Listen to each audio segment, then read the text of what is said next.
Okay, this is probably one of the most creative, unique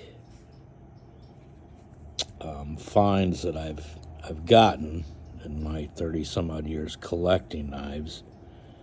But this one is actually, see the feet I just pulled down? And then you set the blade up, kind of sets it up like so. But what's crazy is the head and the scales, it's all one piece of bone, polished, handcrafted. You know, I see some info online. I've seen them where they're not incomplete with the pull-down feet like this. There's not a lot online. 2 or 3 you might find, depending on when you look. But again, just really, really crazy. See that?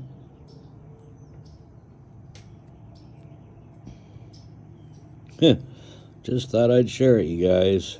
It's old. It's unique. Anyone can shed light. Please do. Thank you.